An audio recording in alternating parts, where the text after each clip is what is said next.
എല്ലാ നല്ല ദാനങ്ങൾക്കായും സ്തോത്രം. സകല മഹത്വം അങ്ങയ്ക്ക് ക്രിസ്തു യേശു നാമത്തിൽ തന്നെ.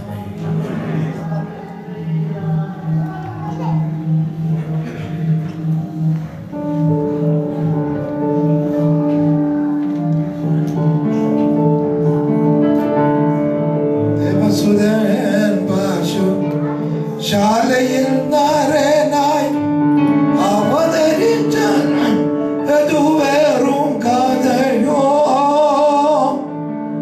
ഭുവനം ഒന്നാകെ ചമച്ചവൻ ഓരോ ചെറു ഭവനവും ലഭിച്ചതിൽ നിന്നോ ദൈവകാരുണ്യം ധനമാഹാത്മ്യം നാവാൽ വാണ്യമോ ദൈവകാരുണ്യം ധനമാഹാത്മ്യം നാവാൽ വാണ്യമോ ദൈവകാരുണ്യം ധനമാഹാത്മ്യം.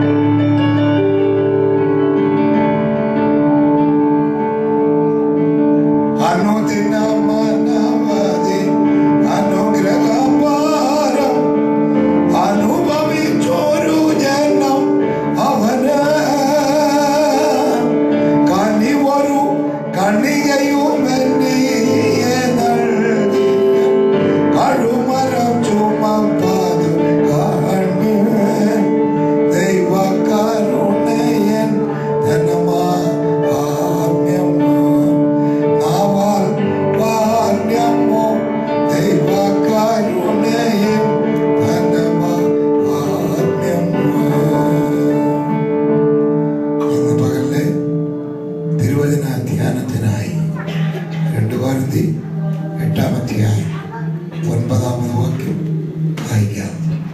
അപ്പോസ്തലനായ പൗലോസ് കൊരിന്ത്യർക്ക് എഴുതിയ 2-ാം ലേഖനം 8-ാം അധ്യായം 9-ാമത് വാക്യം. നമ്മുടെ കർത്താവായ യേശുക്രിസ്തു സമ്പന്നനായിരുന്നിട്ടും അവന്റെ ദാരിദ്ര്യത്താൽ നിങ്ങൾ സമ്പന്നരാകേണ്ടതിന് നിങ്ങൾ നിമിത്തം ദരിദ്രനായി തീർന്ന കൃപ നിങ്ങൾ അറിയുന്നുവല്ലോ.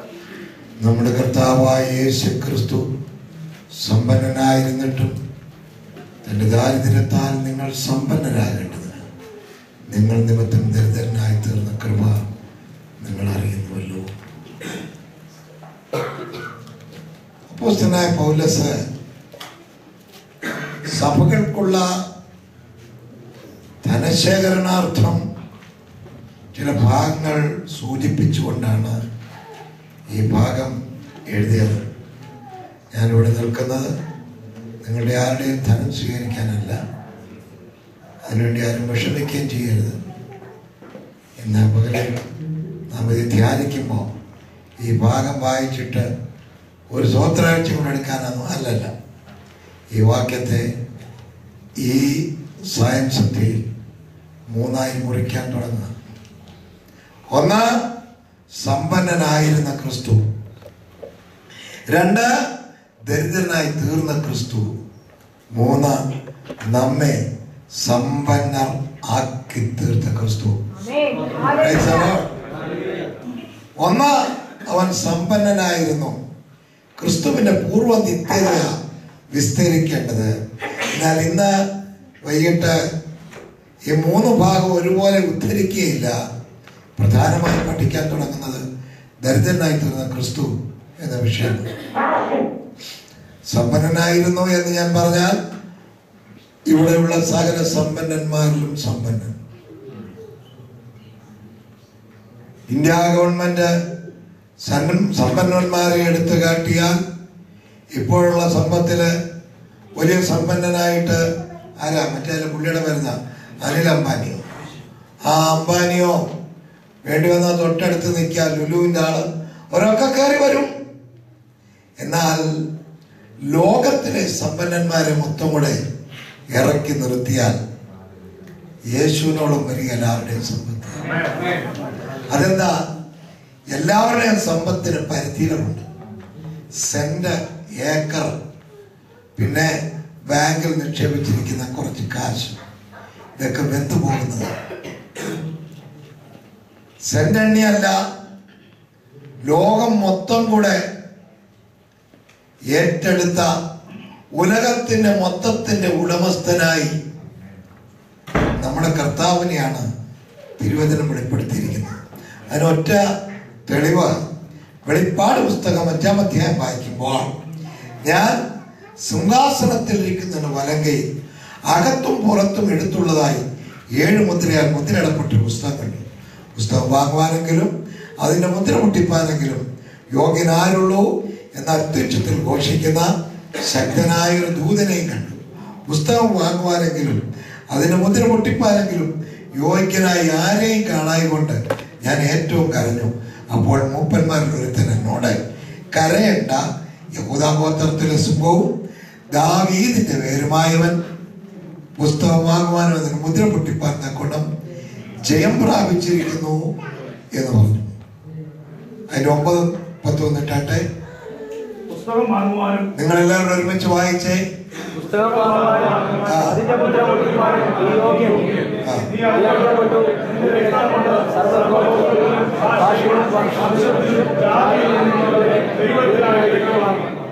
ഞങ്ങളുടെ ദൈവത്തിന് അവരെ രാജ്യവും പുരോഹിതന്മാരുമാക്കി വെച്ചു.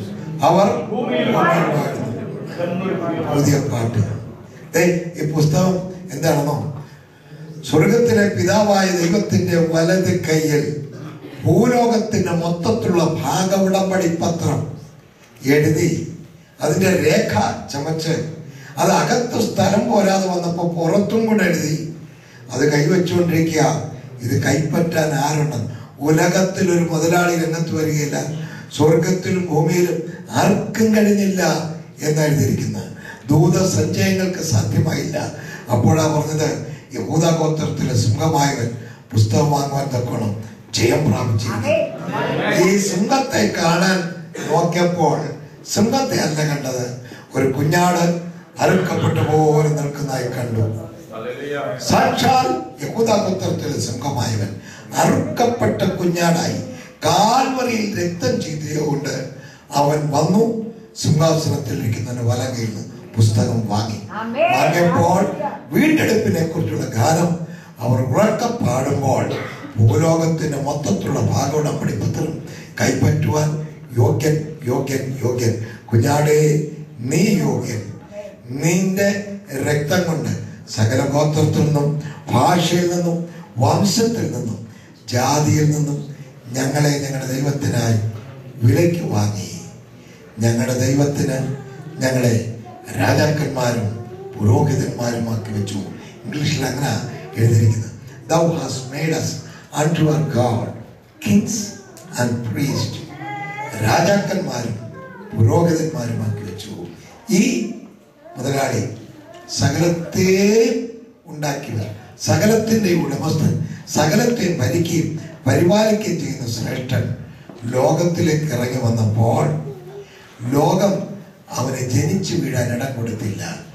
ക്രിസ്തു ലോകത്തിലേക്ക് ഇറങ്ങി വന്നപ്പോൾ ജനിച്ചത് ദരിദ്രനെ പോലെ, കിടപ്പ് ദരിദ്രനെ പോലെ, അവന്റെ ശുദ്ധീകരണം ദരിദ്രന് പറയും, അവന്റെ സഹവാസികൾ ദരിദ്രന്മാർ, അവന് കരം കൊടുക്കാൻ നിവൃത്തി ഉണ്ടായിരുന്നില്ല. അവന്റെ മരണം ദരിദ്രനെ പോലെ, അവന്റെ അടക്കം വല്ലവന്റെയും കല്ലറയിൽ. ഈ 7 കാര്യങ്ങൾ പഠിക്കുമ്പോൾ ദരിദ്രനായിരുന്ന ക്രിസ്തു എന്ന വിഷയത്തെക്കുറിച്ച് ഏറെക്കുറെ കാര്യങ്ങൾ നമുക്ക് മനസ്സിലാകും. അതിനുശേഷം നമ്മെ അവൻ എങ്ങനെ സമ്പന്നരാക്കി തീർത്തു എന്ന് പഠിച്ച് ഇന്ന് പോൽക്കാലങ്ങളിൽ നിന്ന് കടന്നു പോകണം. യേശു ക്രിസ്തു ദരിദ്രനായി ലോകത്തിലേക്ക് ഇറങ്ങി വന്നു.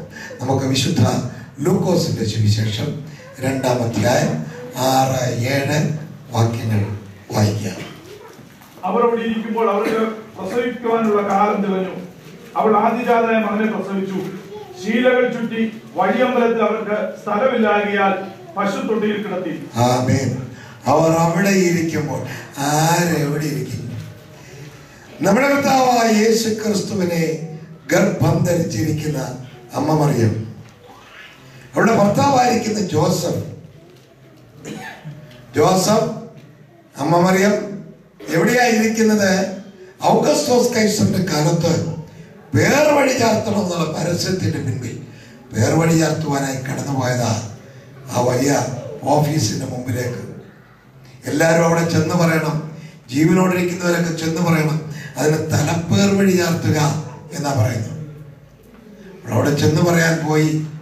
അവിടെ ചെന്ന് അവിടെ ഇരിക്കുമ്പോൾ ആ സന്ദർഭം കൊള്ളാൻ കേട്ടോ, അവൾക്ക് പ്രസവത്തിനുള്ള കാലം തികഞ്ഞു. കാരണം പ്രസവിച്ച കുഞ്ഞിന്റെ കൂടെ പേര് അവിടെ ചാർത്തിച്ചു പോരാനാ. അകൃത്യം കണക്കിന് കൊണ്ടുവന്ന് സമയമായപ്പോൾ അവൾക്ക് പ്രസവത്തിനുള്ള കാലം തികഞ്ഞു. ആദിജാതനായ മകനെ പ്രസവിച്ചു. എന്റെ ചോദ്യം, എവിടെ പ്രസവിച്ചു? അവിടെങ്ങും ഇടം കിട്ടിയില്ല. ഓരോ വീടുകളിലും തട്ടി. കഥകൾ തുറന്നാൽ ഒന്ന് പ്രസവിക്കാൻ സ്ഥലം തരുമോ? ആ കഥകളാണ്. ഇവിടെ സ്ഥലമില്ല. ഇവിടെ ഞങ്ങളുടെ ബന്ധുമിത്രാദികളൊക്കെ വേർവഴിയാർത്താൻ വന്നിട്ടുണ്ട്. എല്ലാവരും ഇതിനകത്ത് 1 ഇഞ്ച് സ്ഥലമില്ല.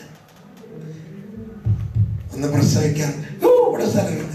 പലയിടങ്ങളിൽ നിന്നും ആട്ടി ഓടിക്കപ്പെട്ട് ലോകരക്ഷിതാവായി ക്രിസ്തുവിനെ വയറ്റിൽ പേറിക്കൊണ്ട് ആ അമ്മ അങ്ങോട്ടും ഇങ്ങോട്ടും അലഞ്ഞു. ചരിത്രം പഠിപ്പിക്കുന്നത് ഒരു കല്ലിടാവിനവനെ പ്രസവിച്ചു. ജനിച്ചു വീഴാൻ ഇടം കിട്ടാത്തവൻ. ഞാൻ അതുകൊണ്ടാ ആ പാട്ട് പാടിയത്. ഭുവനമൊന്നാകെ ചമച്ചവന് ഒരു ഭവനവും ലഭിച്ചതില്ലെന്നോ ദൈവകരുണയും ധനമാഹാത്മ്യം. ഒരു ഭവനം ലഭിക്കാത്തവനായി എങ്ങാണ്ട് പ്രസവിച്ചു. അവനെയും എടുത്തുകൊണ്ട് വഴിയമ്പലത്തിലേക്ക് കൊണ്ടുവരുന്നു. എന്തിനാ വഴിയമ്പലത്തിൽ കൊണ്ടുവന്ന്? ഒന്ന് കിടത്താൻ. വഴിയമ്പലത്തിലേക്ക് കൊണ്ടുവരുമ്പോൾ രണ്ടാമത്തെ പോയിന്റ് അതാണ് നമ്മൾ പഠിക്കുന്നത്. അവനെ കിടക്കാൻ ഒരിടം കിട്ടിയില്ല. 7-ാം വാക്യം ഒന്നുള്ളത് വായിച്ചാട്ട്, അവിടെ ആദ്യജാതനായ പ്രസവിച്ചു എന്ന് പറയുമ്പോൾ അതിനു മുമ്പ് ഈ പറഞ്ഞ സംഭവം നടന്നു. എവിടെയോ പ്രസവിച്ചു. ശീലകൾ ചുറ്റി വഴിയമ്പലത്തിലേക്ക് വരികയാണ്. വഴിയമ്പലത്തിൽ വന്നപ്പോൾ ഒന്നുള്ളത് വായിക്കണം. വഴിയമ്പലത്തിൽ അവർക്ക് സ്ഥലമില്ലാതെ അവർക്കൊന്നുള്ള ചേർത്ത് പഠിക്കണം. ചോദിച്ചു, വഴിയമ്പലത്തിൽ സ്ഥലമില്ലെന്നല്ലേ? വഴിയമ്പലത്തിൽ സ്ഥലമുണ്ട്, ഇവർക്ക് സ്ഥലമില്ല. അവർക്ക് സ്ഥലമില്ല. പിന്നെ ആർക്കൊക്കെ ഉണ്ട്? കള്ളക്കമ്മട്ട് പഠിക്കുന്നവന് സ്ഥലമുണ്ട്. പിന്നെ പന്നിമലത്തുകാരന് സ്ഥലമുണ്ട്. അവിടെ പടം ഇവിടെ പടം കാലി അടിച്ചാൽ കമ്പനിക്കരിക്കും കാൽഗുഡാസ്. അവനൊക്കെ സ്ഥലമുണ്ട് അവിടെ. പിന്നെ മുച്ചിട്ട് കളിക്കാനും സ്ഥലമുണ്ട്. അവിടെ ഇവിടെ ഇവർക്കെല്ലാം സ്ഥലമുണ്ട്. പഞ്ചായത്തിലെ പല മറിയന്മാർക്കും അവിടെ സ്ഥലമുണ്ട്. പൂലൂടി ചളക്കുന്ന പലതിനും രാത്രി വട്ടം കറങ്ങിയിട്ട് വെളുപ്പിനെ വന്ന് കിടക്കുന്നത് വഴിയമ്പലത്തിലാണ്. അവർക്കൊക്കെ സ്ഥലമുണ്ട്. നസറേയനായ യേശുവിന് സ്ഥലമില്ല. വഴിയമ്പല പ്രമാണി പറഞ്ഞു, നിങ്ങൾക്ക് ഇവിടെ സ്ഥലമില്ല. സ്ഥലമില്ല. ഞാൻ എവിടെങ്കിലും കൊണ്ടുപോയി, ഞാൻ എന്താ വേണം? ഇവിടെ സ്ഥലമില്ല. സ്ഥലം മൊത്തം മറ്റാരണ്ടൊക്കെ ബുക്ക് ചെയ്തിരിക്കുക. വഴിയമ്പലത്തിൽ അവർക്ക് സ്ഥലമില്ലായാൽ അവനെ പശുത്തൊഴുത്തിൽ കൊണ്ട് കിടത്തി. കന്നുകാലിക്കൂട്ടിൽ കൈകാലുകൾ അടിച്ച് കരാങ്കുലികൾ നുകർന്ന് ഇടയ്ക്കിട ചിരിച്ച് ഇടയ്ക്കിട കരഞ്ഞ് നൈസർഗികമായ ശൈശവത്വം വെളിപ്പെടുത്തി കിടക്കുന്ന ഈ പിഞ്ചോമന അവയെ കാലിക്കൂട്ടിൽ കിടക്കുന്ന കർത്താവ് അവൻ ഇവിടെ സ്ഥലം കിട്ടിയുള്ളൂ എന്ന് നമ്മൾ അടുത്തിയെന്ന് ചോദിക്കേ. ആരൊക്കെ ഇവനെ കാണാൻ വന്നെന്നോ? എല്ലാവരും കാണാൻ വരുന്നവരുണ്ട്. വിശേഷിച്ച് മാലാഖമാരുടെ വാക്കുകൾ കേട്ടിട്ട് ആട്ടിടയന്മാർ വന്നവനെ കണ്ടു വീണ് നമസ്കരിക്കുകയൊക്കെ ചെയ്തതാ. ഇവിടെ സ്ഥലം കിട്ടിയുള്ളൂ എന്ന് ചോദിച്ചാൽ ആ കുഞ്ഞിനാക്കനക്കി ആ പുൽക്കുട്ടിൽ നിന്നൊരു ശബ്ദം ഉയർന്നു. ആ ശബ്ദം എന്താ? എന്റെ ദാരിദ്ര്യത്താൽ നിങ്ങൾ സമ്പന്നരാകുക, നിങ്ങൾ നിമിത്തം ഞാൻ ദരിദ്രനായി താണവരായി ദരിദ്രന്മാരിൽ ദരിദ്രനായി ലോകരക്ഷിതാവായ ക്രിസ്തു ഈ ലോകത്തിലേക്ക് ജനിച്ചു. മട്ടുംതൊഴുത്തിൽ കിടന്ന മാനസുതനേ, മാട്ടിൻ തൊഴുത്തിൽ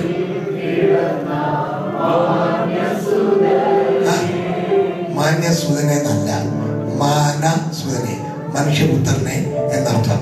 ഒന്നുകൂടെ പാടണം. മാട്ടിൻ തൊഴുത്തിൽ പിറന്ന മാനസുതൻ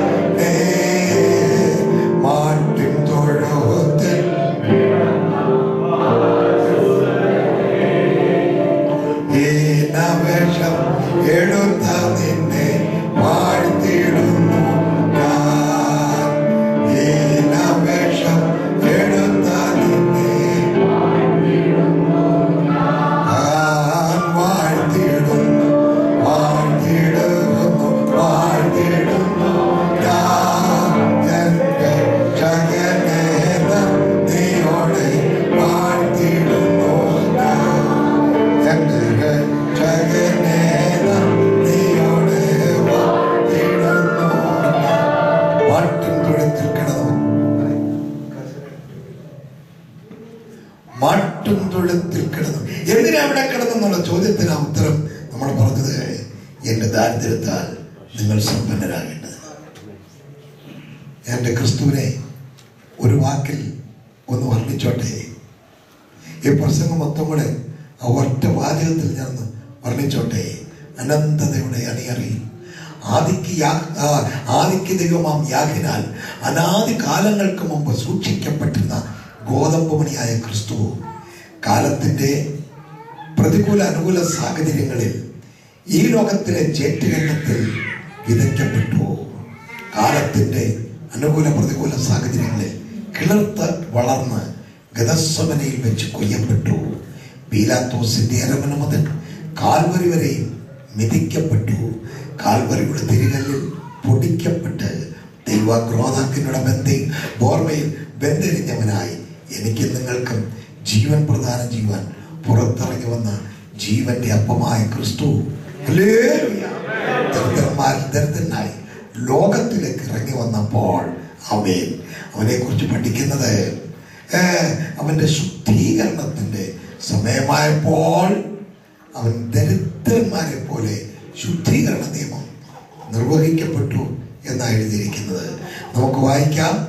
ലൂക്കോസിന്റെ സുവിശേഷം 2-ാം അധ്യായം 24-ാമത് വാക്യം. അവനെ കർത്താവിൽ അർപ്പിപ്പാനും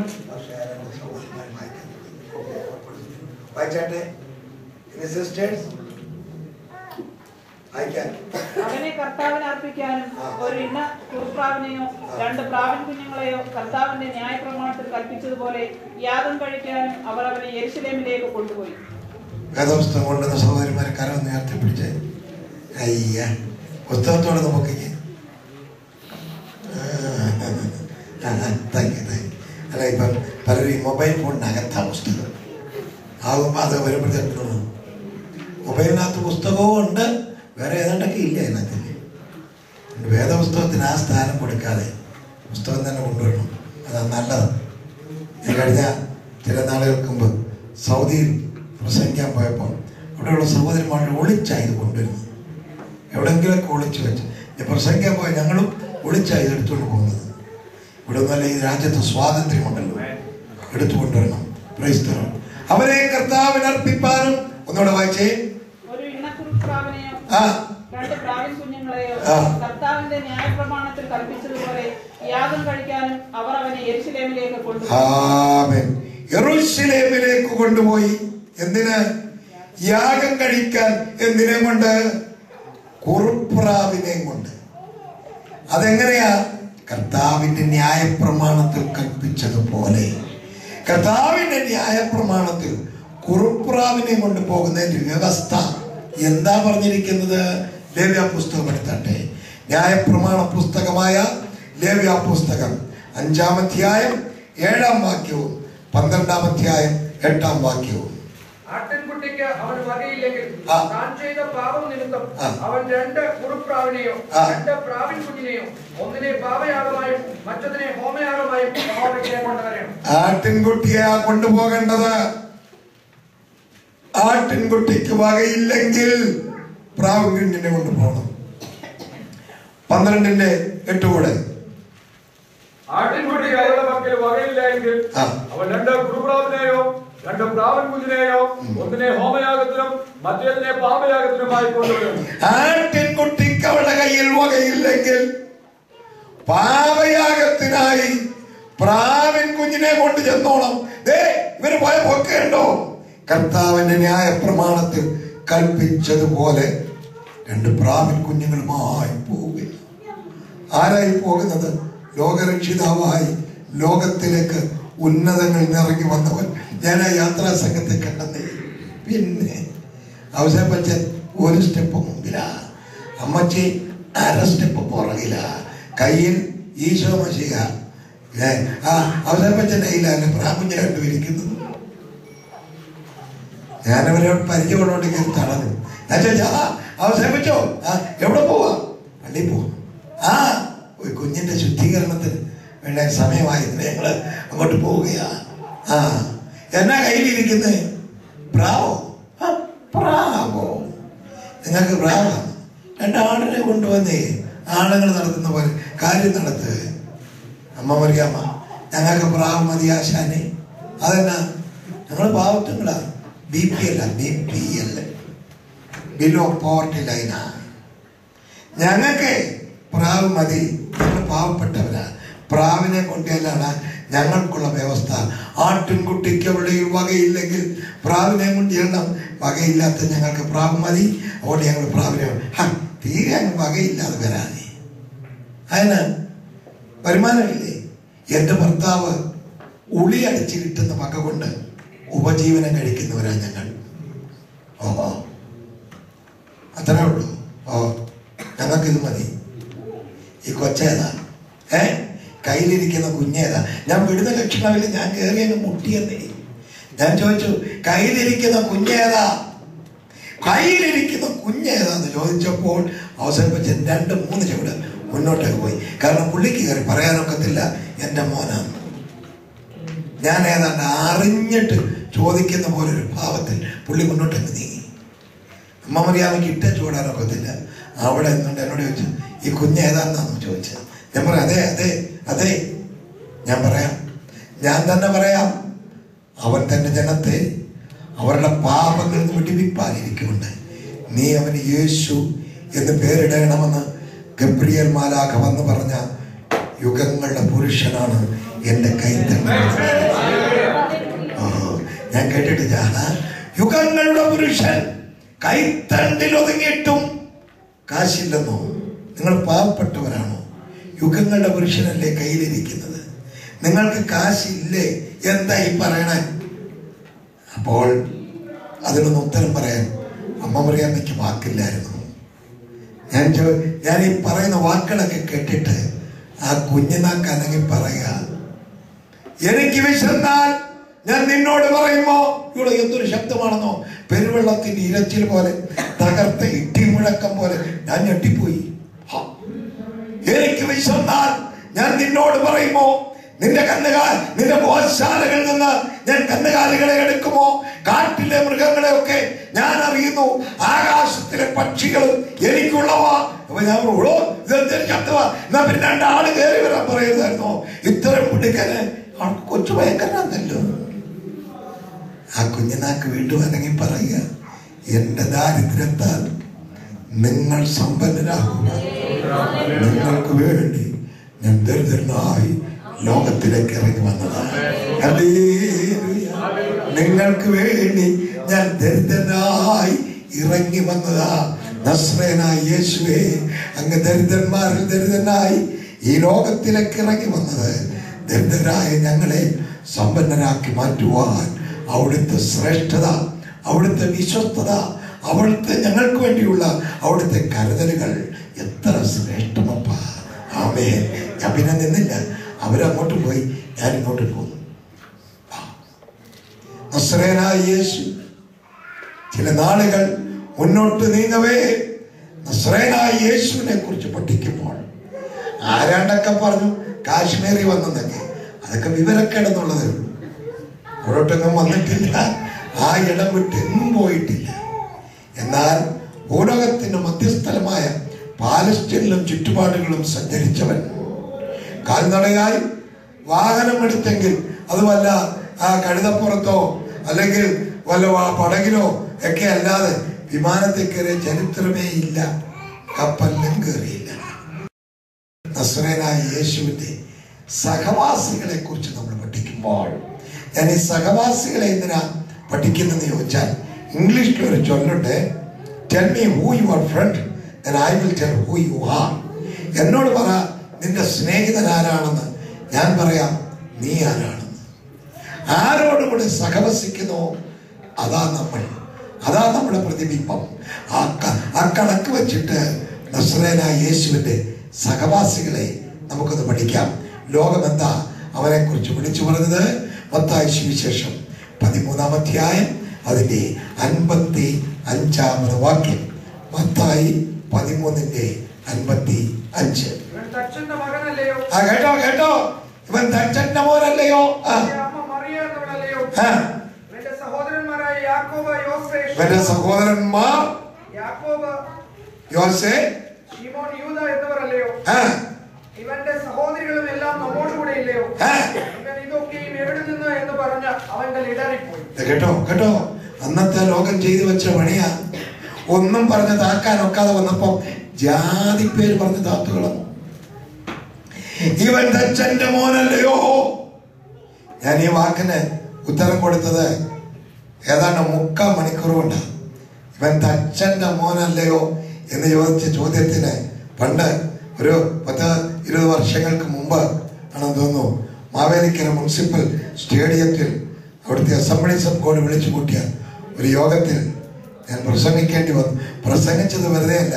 അക്കാലങ്ങളിൽ PG ആന്റണി എഴുതിയതായ 6-ാം തിരുമുറിവ് എന്ന നാടകം എൻ്റെ കർത്താവിൻ്റെ മുഖത്ത് അവൻ കാർക്കിച്ചു തുപ്പിയ കഫം എൻ്റെ വാക്കളുടെ കൈലേസ് കൊണ്ട് തുടയ്ക്കാൻ ഞാൻ തയ്യാറായി രംഗത്ത് കയറി. തലേ ദിവസം വിളിച്ചു പറഞ്ഞു, നാളെ ഞാൻ ആന്റണിയെ അറിഞ്ഞു പിടിച്ച് കണ്ടിക്കുമെന്ന് പറഞ്ഞു. പിന്നെ ആളങ്ങ് കൂടിയില്ല കൊള്ളാം. അന്ന് ഞാൻ എടുത്ത ഒരു ഭാഗം ഇതാ, അവൻ തച്ചന്റെ മകനല്ലയോ? ആക്ഷേപകരോട് ഞാൻ വിളിച്ചു ചോദിച്ചു, ഏതെങ്കിലും തച്ചൻ ഉലകത്തിൽ ആർക്കെങ്കിലും പറയാമോ ഇവൻ എൻ്റെ മോനാണെന്ന്? ഔസേപ്പ് പറയത്തില്ല, പിന്നെ ആർക്ക് പറയാനൊക്കും? ഇവൻ തച്ചന്റെ മോൻ എന്ന് പറയുന്ന ഒരു മോൻ തച്ചനല്ല, ഇവനല്ലാതെ ഒരു തച്ചനില്ല. അതായിരുന്നു എന്റെ വാദം. അതിന് കാരണം പറയാം. ഇവിടുത്തെ തച്ചന്മാരൊക്കെ കാത്തച്ഛൻ, അരത്തച്ഛൻ, മുക്കാത്തച്ഛൻ, മുഴുത്തച്ഛൻ ഇവിടെ ഇല്ല. ഞാൻ കൊടുത്ത തെളിവ് ഉത്തരം കൂട്ടിവെക്കാൻ കയറുന്ന തച്ചനോട് ചോദിക്കണം. ഉത്തരം കൂട്ടിയപ്പെട്ടെന്ന് പണ്ടൊരു കൂട്ടിയപ്പുണ്ട്. ഉത്തരം കൂട്ടിവെപ്പം വട്ടമായി മെടുക്കൻ വഴി വടിവട് ദോഷത്തിന്മേൽ അഷ്ടമംഗല്യം വെച്ച് വിളക്കൊണ്ട് ഗണപതിക്ക് നിറയെ അധികം തേങ്ങ നിർമ്മല കുസുമമിട്ട് ഇഷ്ടമായി പൂജ ചെയ്ത് തകിനാ നാളികേരം സമമതായി മുറിയിലേക്ക ശിഷ്ടമായി വീടുന്നുള്ള ശ്രീമുറകിൽ അല്ലർ കാണും. മുക്കൂർത്തി വഴി കീറുതാകിൽ മൂലമേ ദോഷമുണ്ട്. കണ്ണുവഴി കീറുതാകിൽ കടുക്കനാർ കണ്ണീർ കാട്ടും. തട്ടുടൻ തെറിപ്പതാകിൽ കഷ്ടമായി അവർക്ക് ദോഷം. മുഖത്തിന്മേൽ തെറിപ്പതാകിൽ മുന്നമേ ശില്പിനാശം. 12 രാശിയും അതിന്റെ കണക്കും പറയാൻ എനിക്കറിയാം. പക്ഷെ ഇപ്പൊ ഇവിടെ നിന്ന് ചൊല്ലിയാലേ ഈ പ്രസംഗം ആ ഫ്രെയിമിനകത്ത് ഒതുങ്ങത്തില്ല. ഇതിനൊക്കെ മണിക്കൂറുകളെടുത്ത് തന്നെയാണ് കൈകാര്യം ചെയ്യുന്നത്. അതുകൊണ്ട് ഞാൻ അവിടെ പറഞ്ഞു വിടുകയാ. പിന്നെ ഇതെല്ലാം നോക്കി നേരം നോക്കി നെറി നോക്കി തക്ക സമയത്ത് അങ്ങോട്ട് കയറി കന്നേക്കോണിലോട്ട് ഒറ്റക്കാലയിലിരുന്ന് മറ്റേക്കാല തൂക്കിയിട്ടുകൊണ്ട് കൊട്ടോടി എടുത്തൊരു 3 അടി അടിക്കുമ്പോ ഉത്തരം കൂട്ടിവെപ്പ്. അതാ കൂട്ടിവെപ്പ്. പോരാന്നരച്ച് ചോദിക്കണം, എത്ര ഉത്തരക്കോല്? 8.25 കോല്. എത്ര കോല്? 11.25 കോല്. എത്ര കോല്? 10.5 കോല്. 1.5 കോല്, അല്ലെങ്കിൽ 1/4 കോല്, അല്ലെ 3/4 കോല്. ഇതെല്ലാം ഒരാശാരിയും ഇന്ന് വരെ മുഴുക്കോല് പണിതിട്ടില്ല. അതുകൊണ്ട് ഞാൻ വിളിച്ചു പറയണത്, നീ 1 കാലാശാരി, അല്ലെങ്കിൽ അരയാശാരി, 3/4 ആശാരി, മുഴുവാശാരി യേശു എന്ന് പറഞ്ഞു. എന്നിട്ട് ഞാൻ പതുക്കെ നിന്നുകൊണ്ട് എന്റെ നസ്രായനെ അങ്ങോട്ട് പറഞ്ഞ് അവർക്ക് മനസ്സിലാക്കി കൊടുത്തു. പിന്നെ തേങ്ങായും ഒക്കെ ഉണ്ടാകുന്നതിന് മുമ്പ് തേങ്ങ മുറിക്കാൻ ആവശ്യമില്ലാതെ ഈ ഭൂമിയെ 23.5 ഡിഗ്രി ചരിച്ച് സാങ്കല്പികമായ അച്യുതന്റെ ശൂന്യത്തിന്മേൽ തൂക്കിയ തച്ചൻ. അനന്തകോടി വിസ്തൃതമായി കിടക്കുന്ന ബ്രഹ്മാണ്ഡ ഘടാകങ്ങളിൽ തങ്ങിക്കൂടി നിൽക്കുന്ന താരസമൂഹങ്ങളെ വാരി നിരത്തി അവയ്ക്കൊക്കെ പേര് വിളിക്കാൻ തച്ചൻ. ഊടിയുടെ പൂടിയെ നാഴിയിൽ കൊള്ളിക്കുന്ന തച്ചൻ. പോരാ പോരാ പോരാ, പഞ്ചസമുദ്രത്തിലെ വെള്ളത്തെ ഉള്ളം കയ്യിൽ വഹിക്കുന്ന തച്ചൻ. പോരാ പോരാ പോരാ, അഖിലാണ്ടത്തിന്റെ പരിണാമത്തെ ചാണുകൊണ്ട് ഒന്നുമാക്കിയ തച്ചൻ.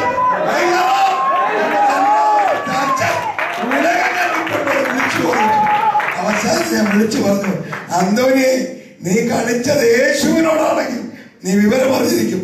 ഒന്നീ നീ ഗുണപ്പെടും, ഇല്ല നീ പോക്കാന്ന് പറഞ്ഞു. 4-ാമത്തെ ദിവസം അറസ്റ്റ് ചെയ്ത് അകത്ത് കൊണ്ടിട്ടു.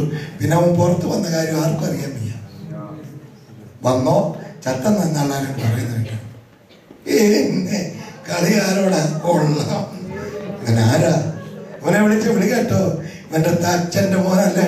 അന്ന് അവരൊന്ന് അനക്കി വിട്ടിട്ട് ഞങ്ങൾ തലമുറ തലമുറ തലമുറ തലമുറ നൂറ്റാണ്ടുകളെ സഹസ്രാബ്ദങ്ങളായി നിന്നുകൊണ്ട് അതിന് ഉത്തരം കൊടുത്തോണ്ടിരിക്കുക. ഇന്ന് വൈകിട്ട് ഇവിടെയും നിന്ന് ഉത്തരം കൊടുക്കുന്നത് അതിന്റെ ഉത്തരമാ. എങ്കിലും ഞാൻ വിളിച്ചു പറയട്ടെ, സാധാരണക്കാരുടെ മുറയിൽ അറിയപ്പെട്ടവൻ മുക്കുവ കുടിലുകളിലേക്ക് കുനിഞ്ഞു കയറി അവിടെ നിന്ന് ദരിദ്രന്മാരോട് സുവിശേഷം അറിയിപ്പാൻ എന്നെ അഭിഷേകം ചെയ്തിരിക്കുന്നു എന്ന് വിളിച്ചു പറഞ്ഞവൻ. അവനെ കുറിച്ച് പറഞ്ഞു കേട്ടോ, ഇവൻ തച്ചന്റെ മകനല്ലയോ? പിന്നെ ഇവന്റെ അമ്മ വെറും മറിയ, ലോക്കൽ മറിയ. മറിയ, മറിയമ്മ, മറിയമ്മ, മറിയമ്മച്ചി, അമ്മച്ചി. കാശ് കൂടി വരുന്നവരും ഇതിങ്ങനെ ഇങ്ങനെ പരിണമിച്ചുകൊണ്ടിരിക്കും. ഈ കാശില്ലാത്ത മറിയ വെറും മറിയ. ഇത് മറിയാമ്മ എന്നില്ല. നമ്മളൊക്കെ പണ്ട് കയറി അങ്ങോട്ട് ഇതുകൊണ്ട് ശുദ്ധமான മറിയമ്മേ, അമ്മേ, പാപികളായ ഞങ്ങൾക്ക് വേണ്ടി ഇപ്പോഴും എപ്പോഴും ഞങ്ങളുടെ മരണസമയത്തും ദൈവം തമ്പുരാനോട് അപേക്ഷിച്ചുകൊണ്ട് ഞാനിത് പരിചയം ശുദ്ധமான മറിയമ്മേ എന്നില്ല, വെറും മറിയാതെ കിടക്കുള്ളൂ. സാധാരണക്കാരുടെ ഡ്രസ്സിൽ അറിയപ്പെട്ട ക്രിസ്തു പോരാ. ഇവന്റെ സഹോദരന്മാർ യാക്കോബ്, യോസെ, ശീമോൻ, യൂദ എന്ന് പറഞ്ഞാൽ മലയാള ഭാഷയിൽ ഒരു പ്രയോഗമുണ്ട്, ചൻ പ്രയോഗം, ബഹുമാന സൂചകം എന്ന് പറഞ്ഞാൽ ഈ തോമായ വെറും തോമ എന്ന് വിളിക്കത്തില്ല, തോമാച്ചൻ. കറിയ എവിടെ പോയി, കറിയാച്ചോ എവിടെ പോയായിരുന്നു, അവറാച്ചോ, അവറാനെ എന്നല്ല വിളിക്കുന്നത്, അവറാച്ചോ, കറിയാച്ചോ, തോമാച്ചോ, ചാക്കോച്ചോ. ചൻ പ്രയോഗം ബഹുമാന സൂചകം. അക്കൂട്ടത്തിൽ യാക്കോച്ചൻ, ശീമോച്ചൻ, യൂദാച്ചൻ. സാധാരണക്കാരുടെ അഡ്രസ്സിൽ ലോക്കലിൽ അറിയപ്പെട്ട ക്രിസ്തു. ഒരു നേരത്തെ ആഹാരത്തിന് വകയില്ലാതെ ഒരു മരത്തിന്റെ മുട്ടിൽ പോയി ഒത്തിരി നേരം മേലോട്ട് നോക്കി നിന്നത്, വയറുമുരുത്തലോടൊട്ടി താളം കഴിഞ്ഞവൻ, ഇന്നലെ രാത്രി ലോശനായും കഴിഞ്ഞത് വന്നു കിടന്നത് മാർത്തയുടെയും മറിയയുടെയും ലാസറിന്റെയും വീട്ടിൽ.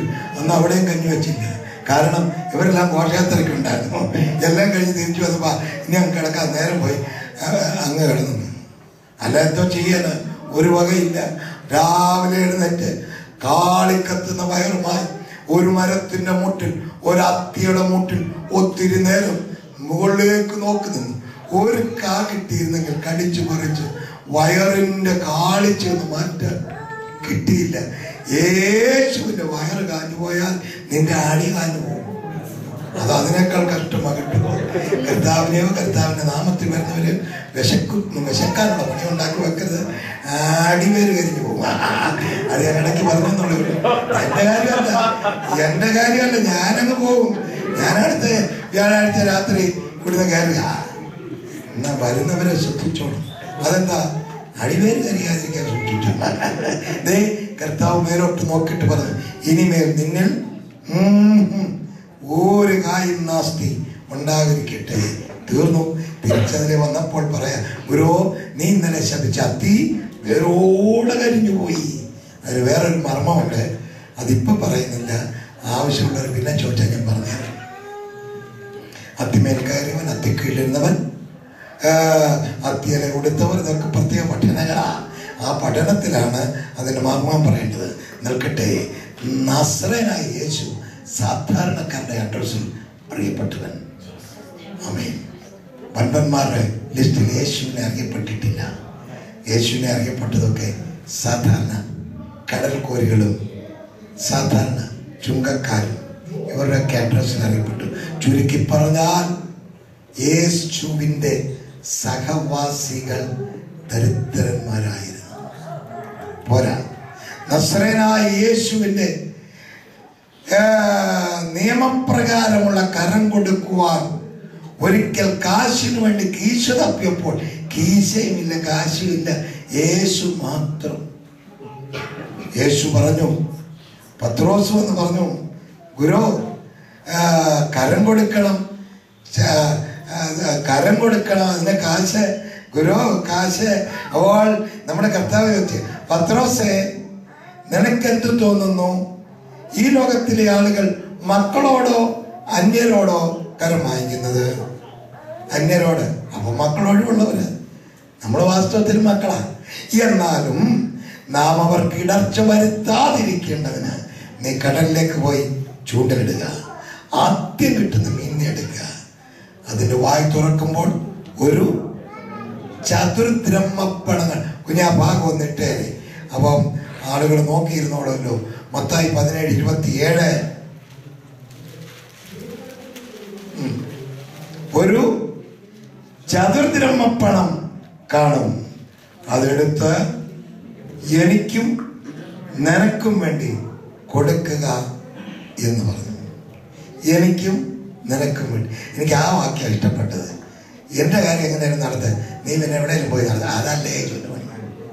ചില പിള്ളേരെ പറയും എനിക്ക് എന്തെങ്കിലും വാങ്ങിച്ചോണ്ടിതാ, നീ പിന്നെ എവിടെയെങ്കിലും പോയി എവിടെയെങ്കിലും വായി നോക്കി നടത്തുക. ആ പണി യേശുവിനില്ല.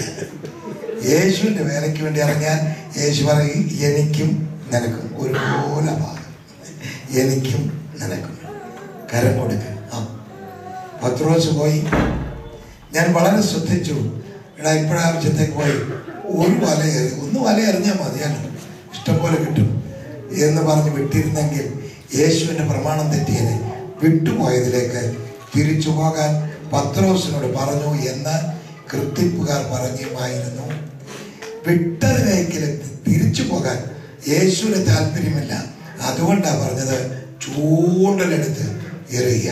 ചൂണ്ടയ്ക്ക് ഒരു പ്രത്യേകതയുണ്ട്. ഒരു സമയത്ത് ഒരു മീനെ ഒരു ചൂണ്ടയിൽ വിട്ടു. വലയാണെങ്കിലോ ഇഷ്ടംപോലെ കയറും. പിന്നെ അതിനെ കൊണ്ട് നടത്തി പഴയ പണി ചെയ്യേണ്ടി വരും. 4 4 4 4 4 4 8 8 8 8 8 10 എന്നാ കൊണ്ടു. 10 വരെ എണ്ണിയാൽ മതി, അതിൽ കൂടുതൽ ഇപ്പൊ കിട്ടത്തേ ഇല്ല. 8 8 8 8 10 എന്നാ കൊണ്ടു. പഴയതിലേക്ക് തിരിച്ചു പോകാൻ യേശു അനുവദിക്കുന്നില്ല. അതുകൊണ്ടാണ് ചൂണ്ടലറിയാൻ പറഞ്ഞു. ഇതിലൊക്കെ രസം അതല്ല, ആയിരക്കണക്കിന് ചൂണ്ടകൾ വീഴുന്ന കടലിൽ കോടിക്കണക്കിന് മത്സ്യങ്ങൾ ഓടി നടക്കുമ്പോൾ പത്രോസിന്റെ തന്നെ ചൂണ്ടയിൽ ദ്രഹ്മയുള്ള മീൻ തന്നെ വന്നു വെട്ടുവാൻ ഇടയുണ്ടാക്കി വെച്ചവൻ ആരപ്പ? കടലിലെ കൺട്രോളർ ഈ വിരളിന്റെ ഇടയിൽ വെച്ചുകൊണ്ട് റിമോട്ടിൽ അടിക്കുന്ന പോലെ ആ മീനെ അവിടുന്ന് കൊണ്ടെന്ന് ഇതിനകത്ത് വെട്ടിച്ചവൻ ആരപ്പ? അവന്റെ അതിശയം എന്തുമാത്രം! കടലിൽ അവന്റെ കൈ എത്ര ശ്രേഷ്ഠം! അതിന് പോയി ഒരു പ്രസംഗം നടത്തണം. ഡയബറ്റീസ് തന്നെ എന്നാലും ഉള്ള ശബ്ദം നിങ്ങൾക്ക് വേണ്ടി ചെലവിടുമ്പോൾ വളരെ ശ്രദ്ധിക്കണം. വെറുതെ അങ്ങോട്ടും ഇങ്ങോട്ടും തിരിഞ്ഞു പിരിഞ്ഞിരിക്കാൻ ലോറി. അപ്പോൾ ഈ ചൂണ്ടയിൽ വന്ന് വെട്ടി ദ്രഹ്മയുള്ള മീൻ എന്തിനാ ഒത്തിരി പറ്റുന്ന ഒരു മീൻ മതി. അതിനകത്ത് ദ്രഹ്മയുള്ള മീനാണെങ്കിൽ അവനെ മതിയെന്ന് ചൂണ്ട പൊക്കിയപ്പോൾ അതാണ്ട് ചേകള കയറി ഇങ്ങോട്ട് കീറി എടുത്തപ്പം അവന്റെ വായിലിരിക്കുന്നു ചതുർദ്രഹ്മ പണം. ദ്വയദ്രഹ്മം ക്രിസ്തുവിന്, ദ്വയദ്രഹ്മം പത്രോസിന്. 2 ക്രിസ്തുവിന്, 2 പത്രോസിന്. അല്ല പിന്നെ ഞാൻ ചിലപ്പോൾ വിചാരിക്കും കർത്താവിന് വേണമെങ്കിൽ ഒരു വലിയ ഹോള് വാടകയ്ക്കെടുത്ത് സോൾ ക്ലിനിക് എന്നൊരു പേരെഴുതി വെച്ചിരുന്നെങ്കിൽ വരുന്ന പുള്ളികളെല്ലാം അങ്ങോട്ട് കയറുന്നില്ലയോ? ഇങ്ങനെ ഒത്തിയോടത്തിയും വരുന്നവനൊക്കെ തത്തിയും തുള്ളിയും പോകുമ്പോൾ ഉള്ളതെല്ലാം കൂടെ ഉള്ളുവാരി ഇടത്തില്ലേ? അവിടെ വലിയ കുട്ടകം വെച്ചാൽ പോരായോ? അതിന് നടുക്കോട്ടൊരു കീറലും ഇട്ട് ഒരു ചുവന്ന തുണി കെട്ടി വെച്ചിട്ട് ലോഡ്സ് ബാഗ് എന്നെഴുതി വെച്ചാൽ മതി. കണ്ണ് കാണാൻ വയ്യാത്തവൻ ഇങ്ങോട്ട് വന്ന് തപ്പിത്തടഞ്ഞു വന്നു, കണ്ണ് കണ്ടു, തിരിച്ചു പോകുമ്പോൾ അവനുള്ളതെല്ലാം വാരി അതിനകത്തിടത്തിൽ മണിക്കൂറിന് കുട്ടകം മാറ്റി അടുത്ത കുട്ടകം കയറ്റിയാൽ പോരായോ? എത്ര എക്കണോമിസ്റ്റുകളാ കൂടെ എന്നറിയാമോ? ബാങ്ക് യൂത ഉള്ള മൊത്തം വയ്ക്കാൻ കഴിവുള്ളവൻ. അപ്പുറത്ത് വരുത്ത് നിൽക്കുന്നു കമ്പ്യൂട്ടർ ഫിലിപ്പോസ് കണ്ണുകൊണ്ട് കണക്കൂട്ടി പറഞ്ഞു ഇത്ര വള്ളിക്കാശുണ്ടെങ്കിൽ ഇത്തരം പേർക്ക് വിചിരിച്ച കൊടുക്കാം. ഇങ്ങനൊക്കെ ഉള്ള പിന്നെ ചുങ്കക്കാരൻ മത്തായി എന്ന് പറഞ്ഞാൽ ടാക്സ് കളക്ടർ മാത്യു, കളക്ടർ മത്തായിച്ച. പിന്നെ എത്ര എക്കണോമിസ്റ്റുകളാ കൂടെ ഉള്ളതറിയാമോ? എല്ലാവരും കൂടെ വേണമെങ്കിൽ നമ്മട്ട് ഗ്രന്ഥിച്ച് വെച്ചാൽ 3.5 വർഷത്തെ പണി കൊണ്ട് ഉലകം മൊത്തം ചാണുകൊണ്ട് അളന്ന് മാറ്റി ഇങ്ങോട്ട് വാങ്ങിച്ചുകൊണ്ട് അതിന് പൈസ കൊടുക്കാൻ ഉണ്ടാക്കാൻ യേശുവിന് കഴിവുണ്ടായിരുന്നു.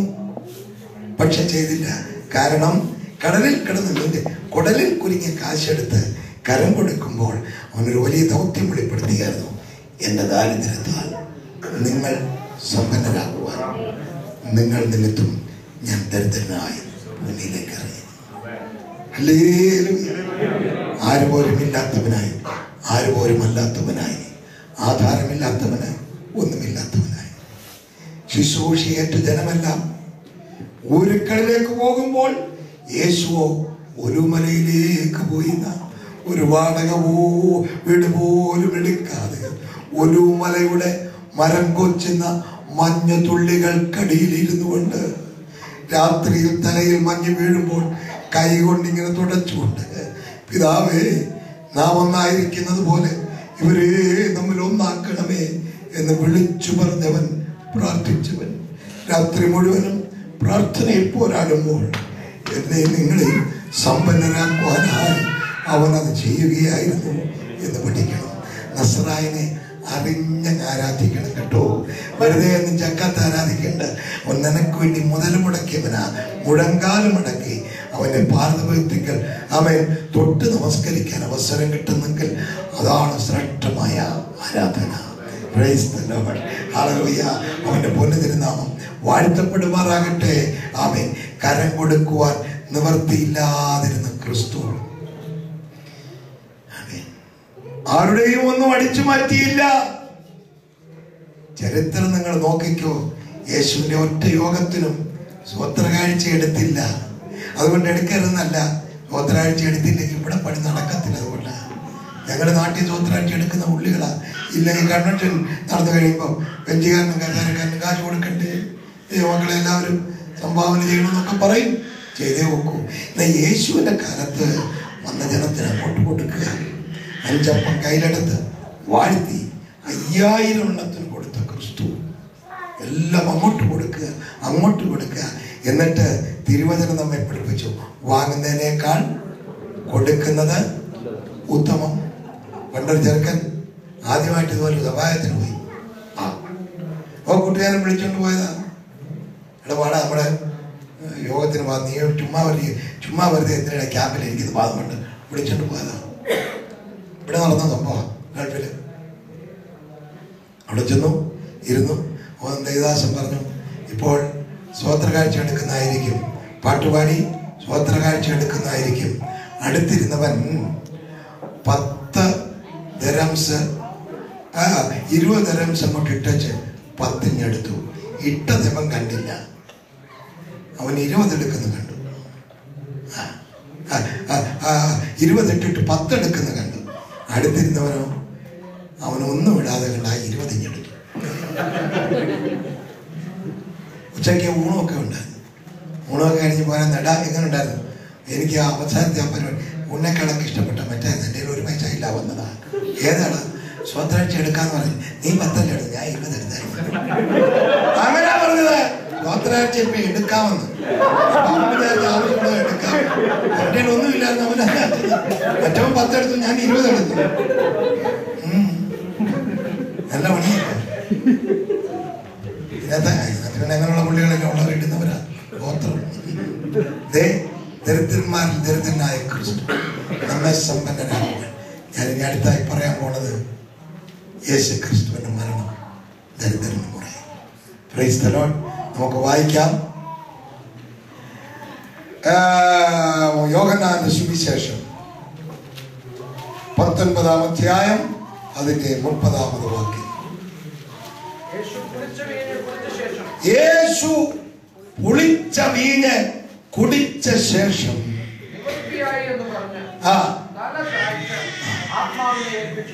യേശു പുളിച്ച വീഞ്ഞ് കുടിച്ച ശേഷം നിവർത്തിയായി എന്ന് പറഞ്ഞ് തല ചായ്ച്ചു ആത്മാവിനെ ഏൽപ്പിച്ചു കൊടുത്തു. എവിടെ ചായ്ച്ചു? തല എവിടെ ചായ്ച്ചു? കിടന്നു മരിക്കുവാൻ ഇടം കൊടുക്കാത്ത ലോകം. യേശു എവിടെ തല ചായ്ച്ചു?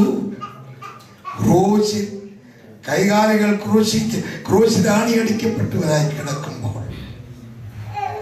ഈ ലോകത്തിലൊന്ന് തല ചായ്ക്കുവാൻ അവൻ ഇടം കിട്ടാതിരിക്കവേ, പാട്ടുകാരൻ പറയുന്നത്, കുരിശും നിത് തോളിൽ എടുത്തു ഒരുവൻ ഗിരിമേൽ കയറി.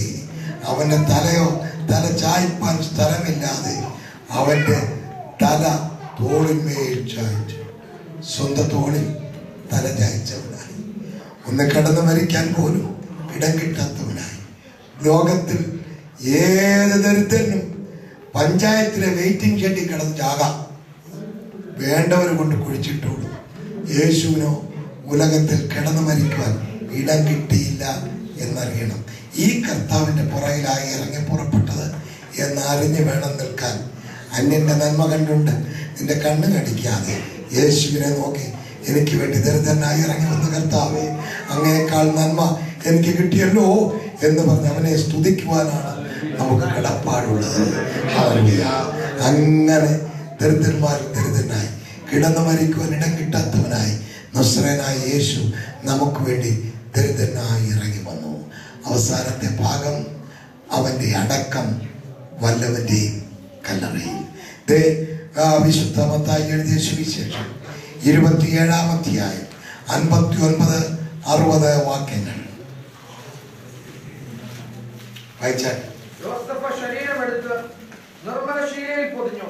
താൻ പാറയിൽ വെട്ടിച്ചിരുന്ന തന്റെ പുതിയ കല്ലറയിൽ വെച്ച് കല്ലറയുടെ വാതിൽക്കൽ ഒരു വലിയ കല്ല് ഉരുട്ടി വെച്ചിട്ട് പോയി. ജോസഫ് ശരീരമെടുത്ത് നിർമ്മല ശീലയിൽ പൊതിഞ്ഞു.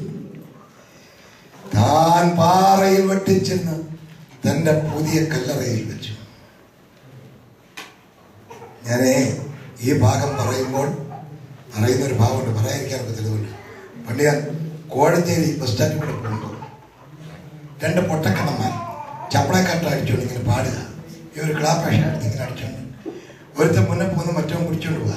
2 പേരും കടയിൽ കയറി പാടി. ഞാൻ കൂടെ പോയി. കാരണം പാട്ടുകൊണ്ടോടുള്ള എൻ്റെ ഇഷ്ടം കൊണ്ട് ഞാൻ കൂടെ പോയതാ. നാട്ടുകാർ വിചാരിച്ചു ഞാൻ കൂട്ടത്തിലുള്ളതായിരിക്കും.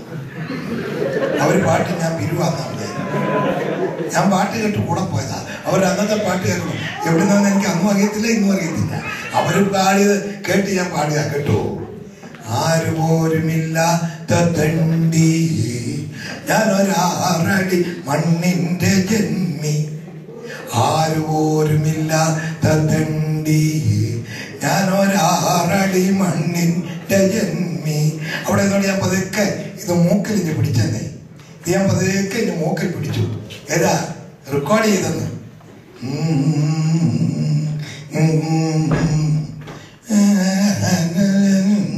വീട്ടിൽ വന്നിരുന്നുകൊണ്ട് ഞാൻ പതുക്കെ ഇതൊന്ന് റിവൈസ് ചെയ്ത് നോക്കി.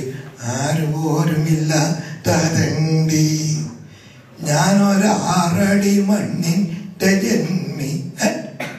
ആരുപോരുമില്ലാത്ത തണ്ടിക്കും 6 അടി മണ്ണിന്റെ ജന്മിത്വമുണ്ട്. ഞാൻ യേശുവിന്റെ കാര്യം പഠിച്ചു വന്നപ്പോ 6 അടി മണ്ണ് സ്വന്തമായിട്ട് ഉലകത്തിൽ അവനില്ലായിരുന്നു. ഇല്ല ഇല്ല ഇല്ല. സ്വന്തം പേരിൽ ഒരു 6 അടി മണ്ണ്. യെരൂശലേം ദേവാലയത്തിലെ വലിയ പള്ളിക്കാർ, പള്ളിയുടെ വൻപുള്ളികൾ യേശുവിനെ എടുത്ത് അടക്കിയില്ല. എന്താ അടക്കാഞ്ഞെന്ന് ചോദിച്ചാൽ അവർ പറയും ഞങ്ങളുടെ പള്ളിക്കാരനല്ല, ഞാൻ വിടത്തില്ല. ഞാൻ പറയും നിങ്ങളുടെ പള്ളിയിൽ വന്നിരുന്നോണ്ട് കഴിഞ്ഞ പ്രാവശ്യം ഇസ്രായേൽ പ്രവാചകന്റെ പുസ്തകം വായിച്ചത് ഞാനും കേട്ടതാ. നിങ്ങളുടെ പള്ളിയിലാണ് അവനെ ശേരാകർമ്മത്തിൽ കൊണ്ടുവന്നത്, നിങ്ങളുടെ പള്ളിയിലാ ശുദ്ധീകരണത്തിന് കൊണ്ടുവന്നത്, നിങ്ങളുടെ പള്ളിയിൽ 12-ാമത്തെ വയസ്സിൽ ന്യായശാസ്ത്രിമാർ ചുറ്റുമരിക്കവേ അവൻ നടുക്കുന്നതുകൊണ്ട് വേറെ പ്രമാണത്തെക്കുറിച്ച് ന്യായമായി വാദിച്ചപ്പോൾ അവര് പറഞ്ഞത് ആ ശാസ്ത്രം അഭ്യസിച്ചിട്ടില്ലാത്തവന് ഈ ജ്ഞാനം എവിടുന്നപ്പ. അന്നൊക്കെ നിങ്ങളുടെ പള്ളിക്കാരനായിരുന്നു.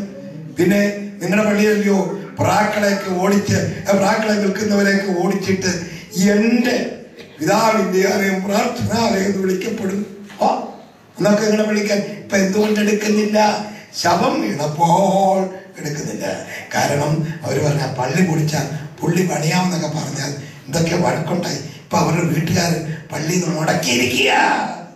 അതാ പോടും. തനിക്കറിയാം കുന്തം ഇടൂ. അറിയണമെങ്കിൽ ഞങ്ങളോട് ചോദിടൂ. അവനാരാ നിനക്കറിയത്തില്ല. അവനെ എടുത്തടക്കുവാൻ ആണുങ്ങളും. അവന്റെ മരണത്തിങ്കിൽ അവൻ സമ്പന്നന്മാരോട് കൂടിയായിരുന്ന, അല്ലാതെ നിന്നെപ്പോലുള്ള സമ്പന്നന്മാരോട് കൂടെ അല്ല.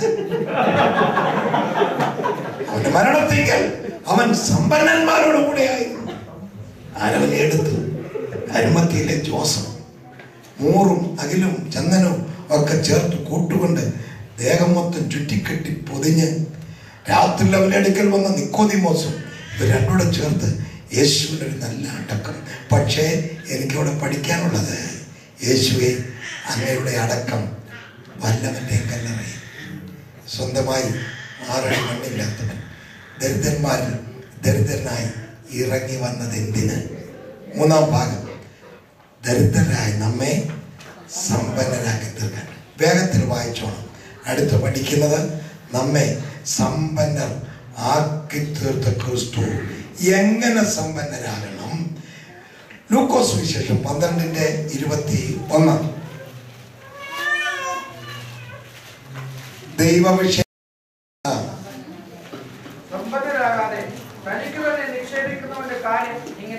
ദൈവവിഷയമായി സമ്പന്നനാകണം. ഒരുത്തൻ രാത്രി ബ്ലൂ പ്രിന്റ് കൊടുത്തത് കൊടുമ്പോഴോ ഉറക്കം വരുന്നില്ലെന്നേ. അതന്നെ ആ പ്രാവശ്യത്തെ വിളവങ്ങ് കൂടിപ്പോയി. വെള്ളത്തിൽ കൂടിയാൽ ഉറക്കം വരുന്നില്ല, അങ്ങ് കൂടി വിളവ്, വെള്ളത്തിലങ്ങ് കൂടിയെന്നേ. പിന്നെ അവിടെ ഒരു കൂന, ഇവിടെ ഒരു കൂന, അവിടെ ഒരു കൂന, അടുത്തത് പുറകെ വരുന്നു. നാളെ രാവിലെ കളപ്പുരകൾ പൊളിച്ചു പണിയണം, എന്നിട്ട് കൂട്ടി വയ്ക്കണം, എന്നിട്ട് തന്നോട് തന്നെ പറയുക, തിന്നുക, കുടിക്കുക, ആനന്ദിക്കുക. ഏറിയ നാളത്തെ കൊണ്ട് തിന്നുക, കുടിക്കുക, ആനന്ദിക്കുക. Drink, eat and merry. തിന്നുക, കുടിക്കുക, ആനന്ദിക്കുക. തമ്പുരാൻ മേളിയിരുന്ന് ഇവനെ താഴോട്ട് നോക്കി ഒരു വിളി വിളിച്ചു, മൂഢാ. ഇപ്പം പെട്ടെന്ന് വിളിയും കിട്ടും. എന്തോ മൂഢനായതുകൊണ്ടല്ലയോ ദൈവം അവനെ മൂടാന്ന് കൊടുത്തത്. മൂഢാ, ഇന്ന് രാത്രി നിന്റെ ആത്മാവിനെ നിന്നോട് ഉറക്കെ പറ. ചോദിച്ചാലെന്നല്ലെന്നേ, ചോദിക്കും. അങ്ങനെ എഴുതിയിരിക്കുന്നു. മൂഢാ, ഇന്ന് രാത്രി നിന്റെ ആത്മാവിനെ നിന്നോട് ഇന്ന് നീ പോക്ക, പിന്നെ നീ ഒരുക്കി വെച്ചത് ആർക്കാകും. എന്നിട്ടാ പറയുന്നത്, ദൈവ വിഷയമായി സമ്പന്നനാകാതെ തനിക്ക് തന്നെ നിക്ഷേപിക്കുന്നവന്റെ ഗതി ഇങ്ങനെയാകും. എങ്ങനെ സമ്പന്നരാകണം? ഉത്തരം, ദൈവ വിഷയമായി സമ്പന്നരാകണം. എങ്ങനെ സമ്പന്നരാകണം? വായിക്കാം നമുക്ക്. 1 കൊരിന്ത്യർ 1:6. 1 കൊരിന്ത്യർ 1:6. അവരിൽ നിങ്ങൾ സകലത്തിലും, വിശേഷാൽ സകല വചനത്തിലും സകല പരിജ്ഞാനത്തിലും സമ്പന്നരായി തീർന്നു. വചനത്തിൽ സമ്പന്നരാകണം, പരിജ്ഞാനത്തിൽ സമ്പന്നരാകണം. ഒരു ദിവസം ഒരു വാക്യമെങ്കിലും ബൈഹാർട്ട് ചെയ്താൽ 1 വർഷം കൊണ്ട് 365 വാക്യം അകത്താകും. ഇവിടൊക്കെ പുസ്തകം നടന്നു കുഴപ്പമില്ല.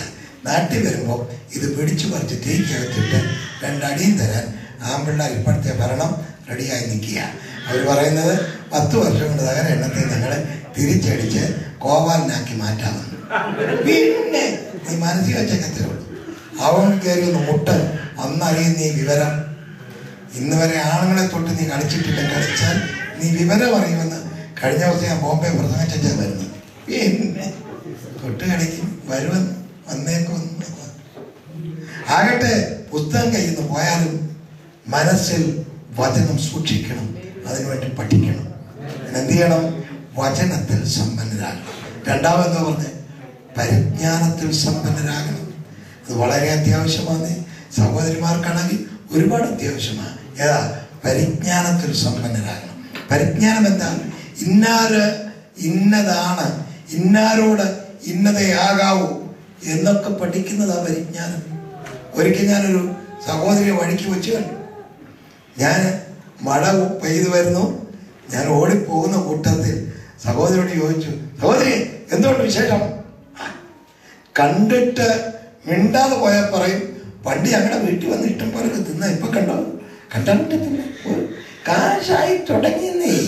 ഇത് പറയിക്കാതിരിക്കാനായിട്ട് നമ്മളങ്ങ് ചോദിച്ചു പോയതാണ്. സഹോദരി എന്തുകൊണ്ട് വിശേഷം? മറുപടി ആക്കണം, എന്നെ കണ്ടറിയത്തില്ല, വിശേഷമൊന്നുമില്ല. എന്റെ ദൈവത്തമ്പുരാനെ, ഭൂമി വായു വളർന്നിരുന്നെങ്കിൽ ഞാൻ അതിനെ ഇറങ്ങി ആനയിക്കാൻ പോയത്. അവിടെ എന്റെ വീട്. എങ്ങോട്ട് ഓടാനാ? മഴ സാരമില്ല, അതിനേക്കാൾ എത്ര കൊടുങ്കാറ്റ ഇവിടെ ഈ വാക്ക്. ഞങ്ങളോട് എന്തോ മറുപടി? നിനക്ക് പരിജ്ഞാനമില്ല. വന്നത് മാസ്റ്ററാണെന്നും നിന്റെ ആത്മീയത്തിൽ നിന്റെ ഗുരുവാണെന്നും അറിയാൻ വയ്യ പറഞ്ഞ് കേൾപ്പിക്കുന്നു. ഒരിക്കൽ ഞാൻ പണ്ട് ഒരു വീട്ടിൽ പ്രാർത്ഥിക്കാൻ പോയ കാര്യം പല വേദിയിൽ പറയേണ്ടി വന്നിട്ടുണ്ട്. പറയേണ്ടി വന്നുപോയി.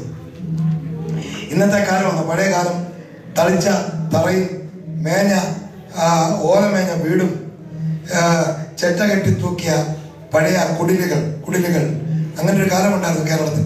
ഇപ്പൊ അതൊക്കെ മാറി കാക്ക വരെ വാർത്ത വീട്ടിലാണ് താമസിക്കുന്നത്. സത്യം ഞാൻ കണ്ടുന്നാണ്. ഒരു കാക്കക്കൂട് പൊളിച്ചിട്ടപ്പം പഴയ ഈക്കലും കമ്പൊന്നും അല്ല, വാർക്കക്കമ്പി, കെട്ടുകമ്പി പറക്കി കൊണ്ടുവച്ച് കാക്ക ചെയ്തിരിക്കാം. കെട്ടുകമ്പി പറക്കി കൊണ്ടുവച്ച് അതിന് പുറത്ത് കാഷ്ടിച്ച് വൃത്തിയാക്കി തൂത്തപ്പം വാർത്ത ഇരിക്കുക. തള്ളി താഴെ ഇട്ടിട്ട് ഇത് പോകുന്നില്ല, കാരണം വാർത്ത വീട്ടിലാ കാക്ക.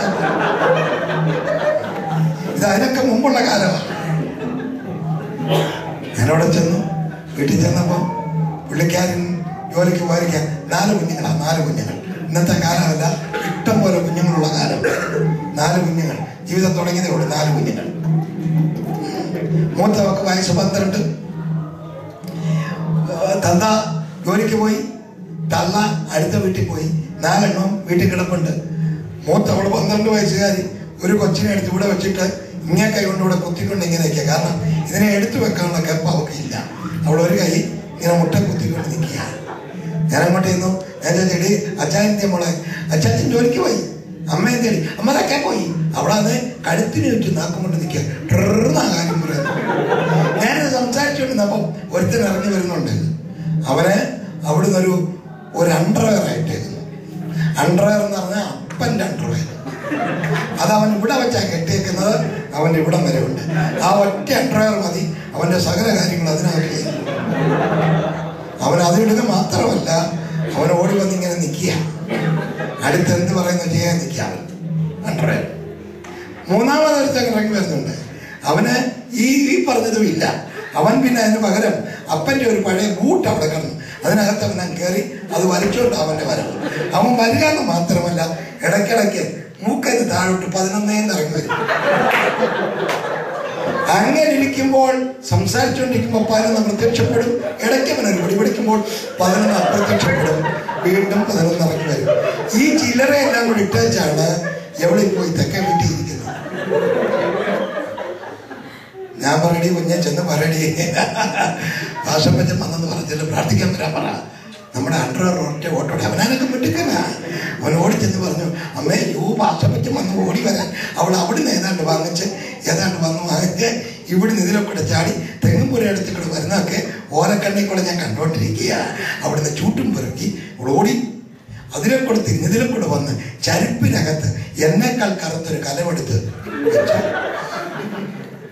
അടിക്ക് തീയും കൊടുത്ത് മേളില് കാപ്പി തിളപ്പിക്കുക. കാപ്പി അവിടുന്ന് വാങ്ങിച്ചത് കാപ്പിപ്പൊടിയും പഞ്ചസാരയും എല്ലാം കൂടി ഇതിനകത്തിട്ട് അടച്ചു വെച്ചാച്ച് അവിടെ ചൂല് പഠിച്ചോണ്ട് എൻ്റെ മുമ്പിലോട്ടൊരു വരവ്. എന്നെ അടിക്കാനല്ല, അവിടെയൊക്കെ തൂക്കാൻ. പൊടി കയറിയിട്ട് നിൽക്കാൻ വയ്യ. എന്നോട് പറയാം, ദൈവത്തിൻ്റെ ആശ ഇരുന്നാട്ട്, ദൈവത്തിൻ്റെ ആശ ഇരുന്നാട്ട്. ഞാൻ അവിടെ ഇരുന്ന് ഇരിക്കാതിരിക്കാൻ നോക്കൂ. ഉള്ള പൊടിയെല്ലാം കൂടെ അടിച്ച് ഇരച്ചുക. അങ്ങനെ ഇരുന്നപ്പോൾ തൂത്തോണ്ടിരുന്നപ്പോൾ പപ്പടപടപടാന്നൊരു അടി അടിച്ചു. കാപ്പി തിളച്ചെന്നർത്ഥം. ഓടിച്ചെന്ന് ഒഴിച്ചോണ്ടൊരു വരവ്. സഹോദരിമാരെ, അടച്ചു വെച്ച് തീയരിച്ച് അടിയിൽ ചൂട്ടാ വെക്കുന്നെങ്കിൽ എന്തോ പറ്റും അറിയത്തില്ല.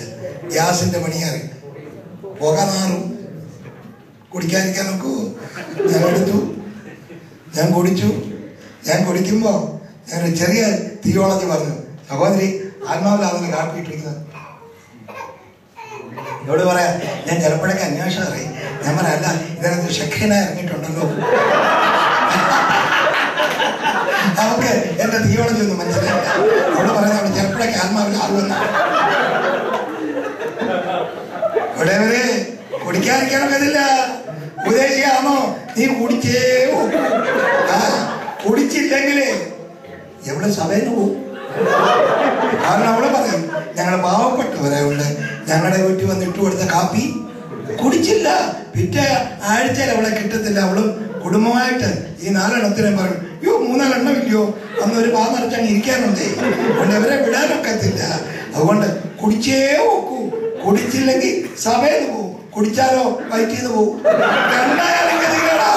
ഉപദേശിയാണോ നിന്റെ ഗതികേട്. നിനക്ക് പരിജ്ഞാനമില്ലെങ്കിൽ നിന്റെ ഉപദേശിയുടെ ഗതികേടാണ്. ആരാ വന്നത്, ആരോടാ പറയുന്നത്, എന്താ പറയേണ്ടത് ഒക്കെ പറയണം. എനിക്ക് അനുവദിച്ച സമയം കഴിഞ്ഞു. എനിക്ക് ഒത്തിരി പറയാനുണ്ട്. എന്തു ഞാൻ ഇത്രയും മതി. പരിജ്ഞാനത്തിൽ സമ്പന്നരാകണം. യാക്കോബിന്റെ ലേഖനത്തിൽ പഠിപ്പിക്കുന്നു, നിങ്ങൾ വിശ്വാസത്തിൽ സമ്പന്നരാകണം. നമ്മൾ നിമിത്തം ദരിദ്രനായി ഇറങ്ങി വന്നവൻ നമ്മെ ദൈവ വിഷയമായി സമ്പന്നരാക്കുവാൻ, ദൈവരാജ്യത്തിനൊത്തവരാക്കി തീർക്കുവാൻ. വെളിപ്പാട് പുസ്തകത്തിൽ പറയുന്നു, നീ സമ്പന്നൻ എന്ന് ഉള്ള വാസ്തവമാണെങ്കിലും നീ ദരിദ്രനാണ്.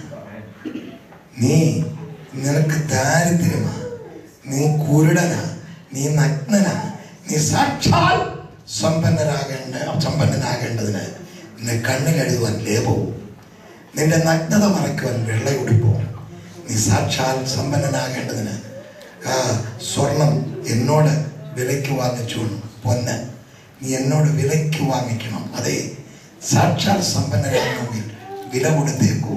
അതിന് ഇന്ന് മുതൽ വില കൊടുക്കുക. എന്താ? ഉപവാസം, പ്രാർത്ഥന, ആത്മതപനം, വില കൊടുക്കുക. രക്ഷ സൗജന്യമാണ്, ദൈവരാജ്യം സൗജന്യമാണ്, വിശ്വാസത്തിൽ. പക്ഷേ ഈ വക കൃപകൾ, വരങ്ങൾ സൗജന്യം കിട്ടത്തില്ല. നീ വില കൊടുത്തേ ഓക്കൂ. മുഴങ്കാലിന് തഴമ്പ് പിടിച്ചേ ഓക്കൂ. രാത്രി ഉറക്കളച്ചേ ഓക്കൂ. ഇരുന്ന് പ്രാർത്ഥിച്ചേ ഓക്കൂ.